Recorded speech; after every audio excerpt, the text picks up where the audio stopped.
ये चिलचिलाती धूप जीना मुहाल कर रही है। मध्य प्रदेश में झुलसाने वाला दौर लौट आया है।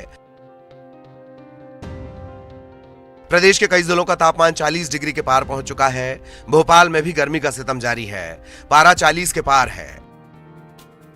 रतलाम, नीमच, मंदसौर में हीट वेव चलने का अलर्ट जारी किया गया है। राजस्थान की तरफ से आ रही गर्म हवाओं के कारण भी तापमान में वृद्धि हो रही है।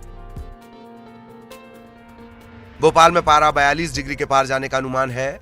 आने वाले दिनों में तापमान और बढ़ेगा। 15 मई के बाद प्रदेश में लू जैसी स्थिति बन सकती है।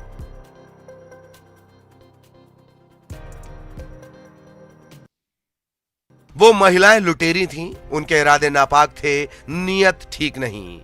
खतरनाक मंसूबे के साथ लुटेरी महिलाओं ने पार्षद पर जानलेवा हमला बोल दिया। जुर्म की यह कहानी रायपुर की है, जहां पार्षद चंद्रपाल सिंह पर महिलाओं ने घात लगाकर हमला बोला। बताया जाता है कि कई महिलाएं पार्षद का गोदाम लूटने की नीयत के साथ पहुंची थीं।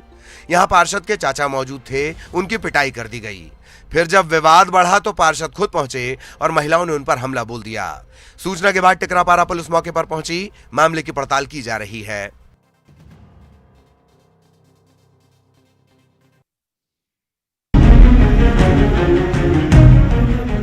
गुस्से में आग बबूला मंत्री कमल पटेल है ये, और इनकी डांट सुन रहा ये शख्स थाना प्रभारी है। मंत्री फटकार लगाते जा रहे हैं, थाना प्रभारी चुपचाप सुन रहे हैं। बीच बीच में सफाई देने की कोशिश करते हैं, लेकिन मंत्री इन्हें डांटकर चुप कर देते हैं। और सिर्फ फटकार ही नहीं, कमल पटेल ने थाना प्रभारी समेत पूरे थाने को सस्पेंड और बर्खास्त करने तक की चेतावनी दे डाली। यहां तक कि एफआईआर दर्ज करने की भी बात कही। मंत्री जी इतने गुस्से में क्यों आए, आइए ये भी जान लेते हैं।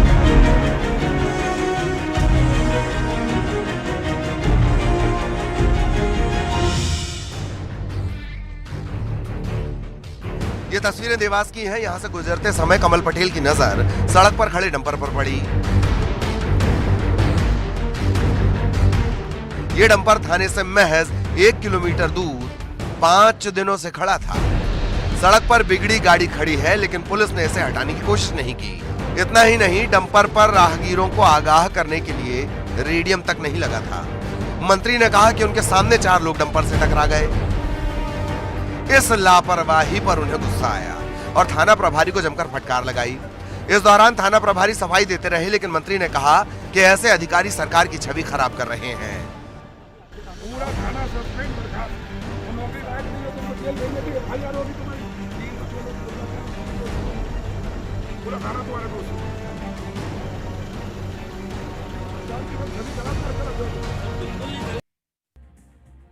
अगर आपको भी क्रिकेट से प्रेम है, क्रिकेट जानते समझते हैं, तो आपके लिए खुशखबरी खासकर मध्य प्रदेश के इंदौर वासियों के लिए, क्योंकि शहर में जल्द ही वर्ल्ड कप मैच का वो लुत्फ उठा सकेंगे।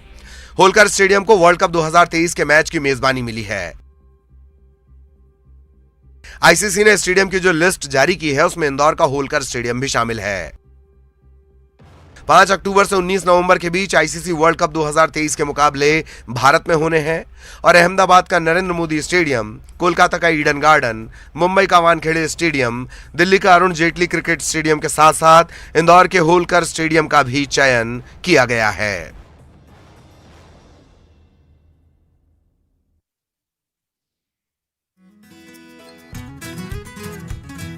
छत्तीसगढ़ में 10वीं और 12वीं बोर्ड के नतीजे घोषित किए जा चुके हैं। रिजल्ट को लेकर सफल अभ्यर्थियों में खुशी का माहौल है। वहीं कई छात्र ऐसे भी हैं जो सफल होने के बाद भी उससे संतुष्ट नहीं होते। उन्हें लगता है कि उन्हें लिखे के मुताबिक उनका रिजल्ट नहीं आया। बोर्ड रिजल्ट से असंतुष्ट छात्रों के लिए अच्छी खबर, वे छात्र पुनर्मूल्यांकन के लिए रिजल्ट जारी होने के 15 दिनों के भीतर आवेदन कर सकते हैं। असंतुष्ट छात्र बोर्ड की वेबसाइट cgbse.nic.in पर 25 मई तक आवेदन जमा कर सकते हैं। आवेदन सिलेक्ट होने के बाद छात्र अपनी उत्तर पुस्तिका की प्रिंटेड कॉपी देख सकते हैं।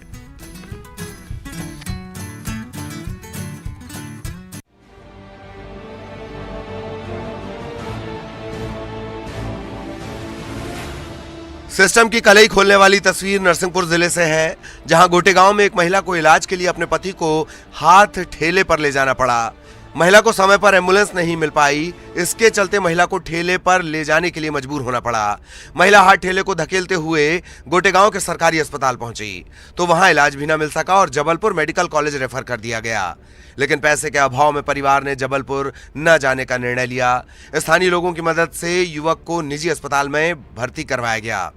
ऐसी तस्वीरें प्रशासन पर कई सवाल उठाती हैं। सवाल ये कि जब सरकार कहती है कि इलाज जैसी मूलभूत सुविधाओं के लिए किसी को जद्दोजहद न करनी पड़े, बावजूद ऐसी लापरवाही सामने आती है तो जिम्मेदार कौन है और जिम्मेदारों पर क्या कार्रवाई की जा रही है?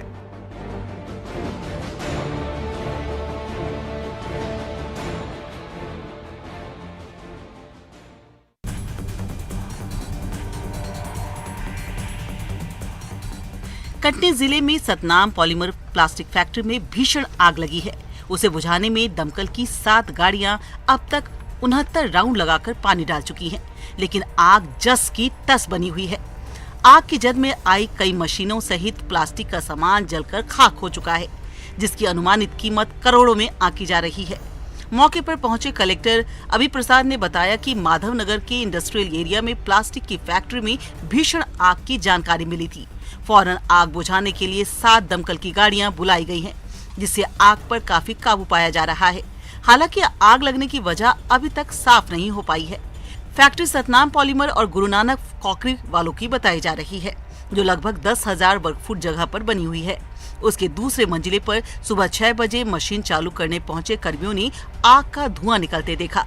उन्होंने तुरंत संचालक ओम सचदेवा को सूचना दी। उसके बाद मौके पर दमकल की एकाएक कई गाड़ियों का आना शुरू हो गया, लेकिन तब तक आग भीषण रूप ले चुकी थी। आग पर नियंत्रण पाने के लिए क्रेन की मदद से दूसरी मंजिल की दीवार के कई हिस्सों को तोड़कर पानी अंदर डाला जा रहा है।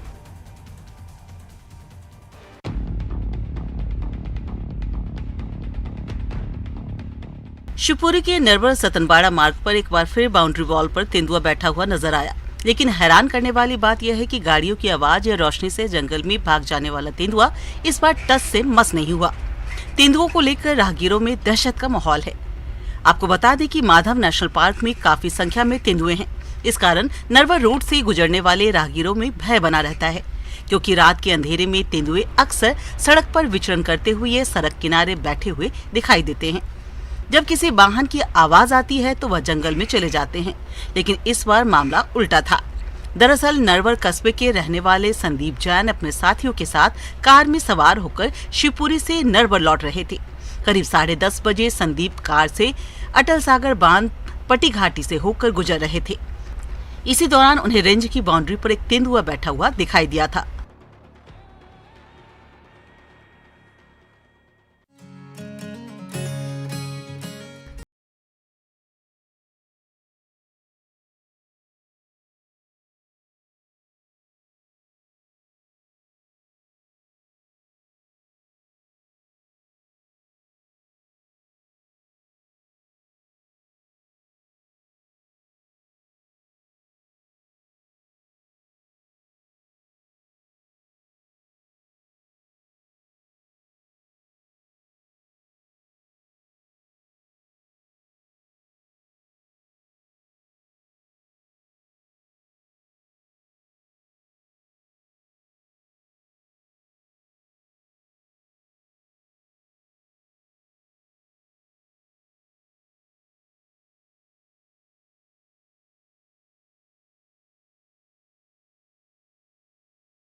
इधर भारत माता के जयकारे लग रहे थे और उधर सभा स्थल पर लंगूरों का आगमन हो गया। नेताजी भाषण दे रहे थे और ऐसा लग रहा था मानो बैरिकेडिंग पर बैठे लंगूर भाषण सुनने आए हैं। दरअसल ये घटना छत्तीसगढ़ के धमतरी जिले की है, जब बीजेपी का धरना प्रदर्शन का कार्यक्रम चल रहा था। बड़ी संख्या में लोग पूर्व सांसद चंद्रशेखर साहू का भाषण सुन रहे थे। तभी उनके बीच कई लंगूर आ गए और वे भी बिना किसी को नुकसान और परेशान किए वहाँ पर बैठ गए। सभा स्थल पर मौजूद लोगों ने इसका वीडियो बना लिया। हैरानी तो इस बात की है कि लंगूर और बंदर आसानी से कहीं भी जा सकते हैं, लेकिन सभा स्थल पर भी आ गए तो कोई हैरानी की बात नहीं। लेकिन बंदर क्या पहुंचे, नेताओं ने राजनीतिक रोटियां सेकाई। कहा कि इन दिनों हर तरफ बजरंग बली की जय जयकार हो रही है, जो बजरंग बली के रूप में ये लंगूर भी यहाँ आ विराजे। इसके बाद कार्यकर्ताओं में बजरंग बली के जयकारे हुए।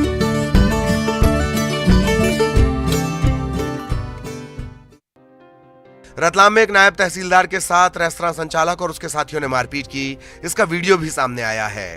तहसीलदार का गुनाह इतना ही था कि वो अपनी ड्यूटी निभा रहे थे।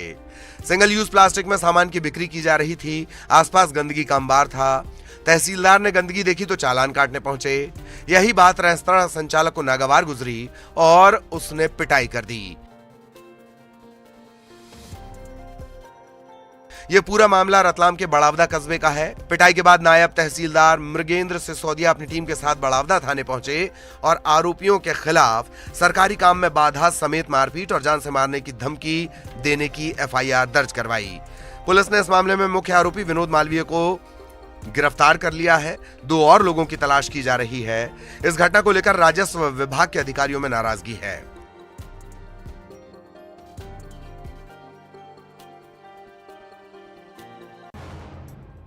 छत्तीसगढ़ के जशपुर में इन दिनों जंगलों में आग लगी है। पिछले कई दिनों से आग भड़की हुई है। जिले के सुत्री, बगडौल, रौनी के जंगल तो पहले ही सुलग रहे थे, अब अहिनमाड़ा के जंगल भी सुलग उठे हैं।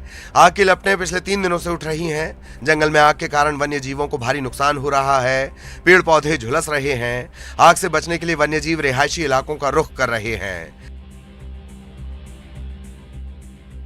जंगल में आग के चलते ग्रामीण भी डरे हुए हैं। शरारती तत्वों पर जंगल में आग लगाने की आशंका है। वन विभाग को इसकी सूचना दे दी गई है। वन विभाग ने मोर्चा संभाल लिया है। ग्रामीण भी मिलजुल कर आग बुझाने में जुटे हैं। डर ये है कि यह आग उनके खेतों तक ना पहुंच जाए, जिससे कि उनकी उम्मीदें जलकर खाक हों।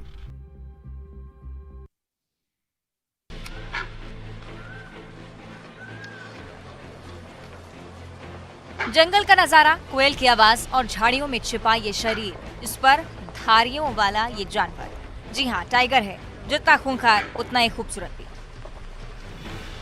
फिल्मों में, कहानियों में इसके बारे में आपने खूब सुना होगा, लेकिन अब देखिए जरा भोपाल के रातापानी से आई बाघ की तस्वीरें। बाघ पूरा जवान नहीं हुआ है अभी, लेकिन चेहरे पर वही रौब। कहते हैं कि वर्चस्व के लिए बाघ एक दूसरे को तो चुनौती देते ही हैं, माँ को भी ललकार देते हैं। व्याज जितने स्नेही हैं उतने घातक भी। परसापानी बाघों को पर्याप्त आवास और क्षेत्र प्रदान करता है और इसके लिए सतपुड़ा टाइगर रिजर्व में काफी प्रयास किए गए, जो अब सफल होते नजर आ रहे हैं। इन 2 बाघों की उम्र 1 साल की बताई जा रही है।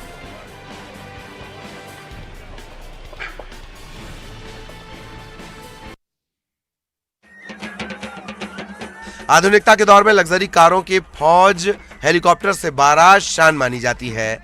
1-2 नहीं, कई कारों से जब बारात निकलती है तो यह काफिला रौब और शान दोनों की पहचान होता है। लेकिन इसी दौर में एक बारात ऐसी भी जहां ना तो लग्जरी कारें हैं, ना ही धूम धड़ाका। बैलगाड़ी से बारात निकली है। तस्वीरें मध्य प्रदेश के सिवनी जिले की। यहाँ ग्राम ताखला कला के निवासी प्रहलाद राहंगडाले ने अपने बेटे देवेंद्र की बारात को सादगी के साथ बैलगाड़ियों में ताखला कला से उसरी गांव ले जाने का फैसला लिया। बारात में दूल्हा और बाराती सभी बैलगाड़ियों में सवार होकर चल पड़े, जो आकर्षण का केंद्र बने, और लोगों ने बारात की बैलगाड़ियों के साथ खूब तस्वीरें भी खिंचवाईं।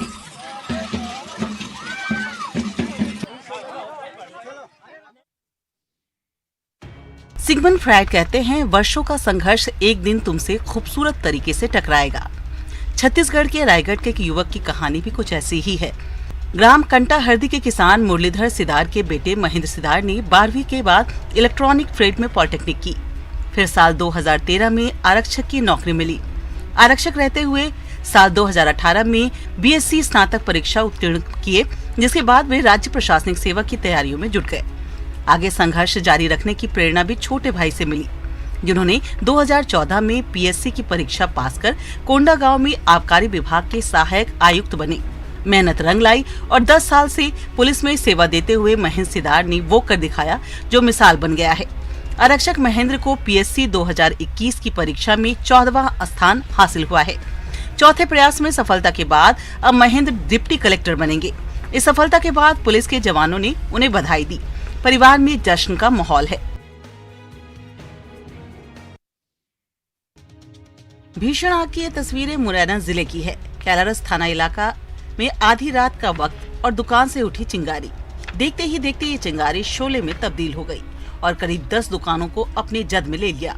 रात का वक्त होने के कारण लोग ज्यादा कुछ समझ पाते, लपटें और खतरनाक होती जा रही थी। तत्काल फायर ब्रिगेड को इसकी सूचना दी गई, जिसके बाद दमकल की 3 गाड़ियां मौके पर पहुंची और स्थानीय लोगों की मदद से आग पर काबू पाया जा सका। आग किन कारणों से लगी, इसका खुलासा नहीं हो सका है। हादसे में लाखों का नुकसान होने का अनुमान है। मामले की जांच की जा रही है।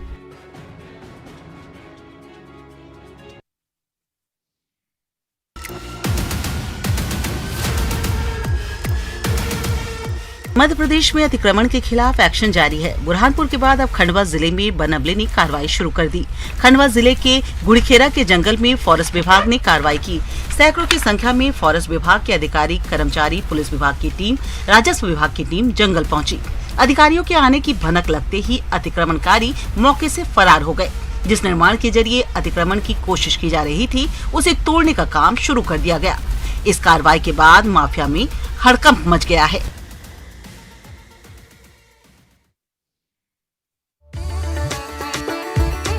बाबा बागेश्वर के आगमन से बिहार में जहां कुछ लोग नाराज हैं और राजनीति कर रहे हैं, तो एक बड़ा तबका ऐसा भी है जो बाबा के स्वागत में पलकें बिछाए बैठा है। छपरा में सैंड आर्टिस्ट अशोक ने बाबा के स्वागत में भव्य सैंड आर्ट बनाया है। पूरे बिहार के लिए गौरव की बात है ये कि हमारे धीरेन्द्रनाथ शास्त्री हमारे यहाँ पधार रहे हैं पूरे बिहार में। तो वहाँ जोरों शोरों से तैयारी चल रही है। ये मेरा मन भी है, ये कलाकार का, क्योंकि मैं भी बिहारी हूँ और बिहार में वो आ रहे हैं। और सबसे बड़ी बात है, मैं उनकी संस्कृति से जुड़ा हुआ हूँ, तो मैं अपने तरीके से अपने आर्ट के जरिए उनको स्वागत करता हूँ बिहार में। सरयू के घाट पर बाबा बागेश्वर की तस्वीर इन्होंने रेत पर उकेरी है, जिसे देखने के लिए लोगों की भारी भीड़ उमड़ी है। अशोक भी बाबा के कथा की मुरीद हैं। अशोक कथा स्थल पर नहीं जा पाएंगे, इसलिए वो यहीं से बाबा के प्रति अपनी आस्था प्रकट करते हैं। बाबा के बिहार आगमन से अशोक काफी खुश हैं।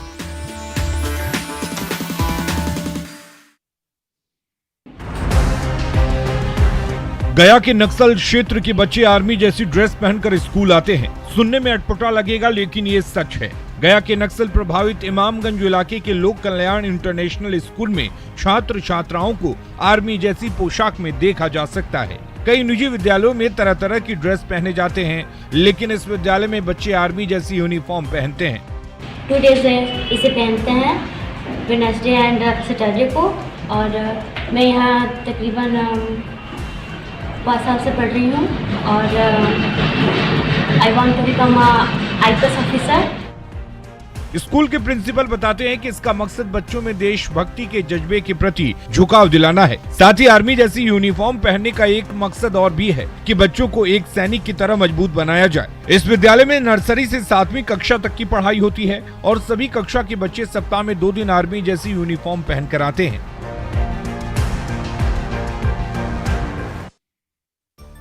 जैसलमेर का झिंझिनयाली गांव, जहां तक नजर जाए बस रेत ही रेत। लेकिन इन रेगिस्तान में बसे घरों से कदे आवो नी रसीला म्हारो देश, हाँ आवो म्हारे उन्हीं संदेश के सुर निकलते हैं तो हर कोई ठिठक जाता है।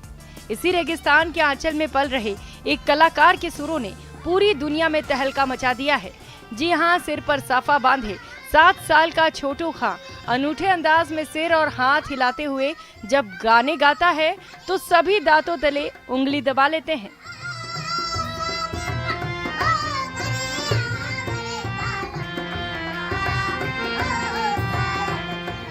लोक धुनों पर उसकी अनूठी गायन शैली दर्शकों के दिलों की गहराई में उतारकर मन को झंकृत कर देती है। मरु प्रदेश की माटी में घुली कला की महक देश दुनिया तक पहुंचाने वाले सरहदी जिले के लोक कलाकारों के बीच बड़ा हो रहा छोटू खां प्रदेश ही नहीं बल्कि देश और दुनिया के सोशल मीडिया पर धूम मचा रहा है। मिरासी मंगनियार परिवार में जन्मा छोटू खां छाया हुआ है। गाना चाहे मारवाड़ी हो या फिर फिल्मी, उसकी गायन शैली उसके गाने को खास बना देती है। गीत संगीत की ये कला छोटू खां को विरासत में मिली है। वो बड़ा होकर स्वरूप खां की तरह गायक बनना चाहता है। छोटू का कहना है कि वो पढ़ाई तो कर रहा है, लेकिन उसकी रुचि गीत और संगीत में ही है।